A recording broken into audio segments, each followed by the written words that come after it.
सबसे पहले इच्छा होती है उस परम स्थान के दर्शन की जहां भगवान शिव ध्यान में स्थित है। कैलाश पर्वत उनका परम आसन। ये कोई साधारण पर्वत नहीं बल्कि भगवान शिव का साक्षात रूप है।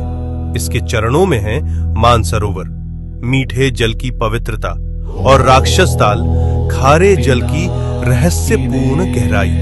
इतने पास फिर भी एक मीठा एक खारा, जैसे भगवान शिव के भीतर संतुलित दो स्वरूप। अब हम पहुंचते हैं उस तपोभूमि पर जहां भगवान शिव और माता पार्वती ने विवाह के बाद ध्यान लगाया। ये है आदि कैलाश, उत्तराखंड के ऊंचे हिमालय में स्थित, जहां आज भी उनकी ध्यान ऊर्जा का कंपन महसूस होता है। यही है गौरी कुंड और पार्वती सरोवर। ये पर्वत नहीं, शिव पार्वती की जीवित उपस्थिति का केंद्र है, इसलिए कहलाता है छोटा कैलाश। और पास ही स्थित है ओम पर्वत, जहां बर्फ पर स्वतः उभरा ओम दिखाई देता है, जैसे शिव का मौन मंत्र इस भूमि में गूंज रहा हो अनंत काल से। अब हम बढ़ते हैं हिमाचल की उस रहस्यमयी चोटी की ओर जहां विराजमान है स्वयं भगवान शिव, जिसे कहा जाता है मणि महेश कैलाश। इस पर्वत की चोटी से दिखाई देती है एक दिव्य मणि।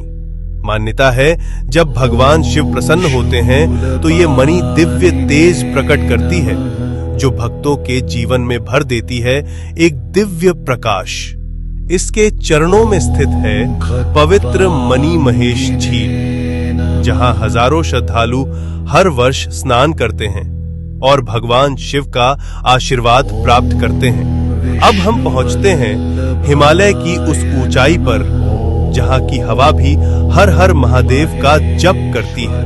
ये है श्रीखंड महादेव। यहाँ स्थित है एक भव्य प्राकृतिक शिवलिंग। यहाँ तक पहुंचने का मार्ग अत्यंत कठिन, लेकिन कहा जाता है जिसे स्वयं भगवान शिव बुलाते हैं वही इस दिव्य शिखर तक पहुंच पाता है। श्रीखंड महादेव केवल एक शिवलिंग नहीं, ये है भगवान शिव का हिमालयी सिंहासन। अब हम पहुंचते हैं भगवान शिव के एक और दिव्य धाम पर, हिमाचल की उस रहस्यमयी भूमि में किन्नौर कैलाश। यहाँ स्थित है सदियों पुराना एक विशाल शिवलिंग, जो अपने आप में अपार ऊर्जा समेटे हुए। और कहा जाता है यात्रा के दौरान कई भक्तों को ब्रह्म कमल के दर्शन भी हुए हैं। ओम नमः शिवाय।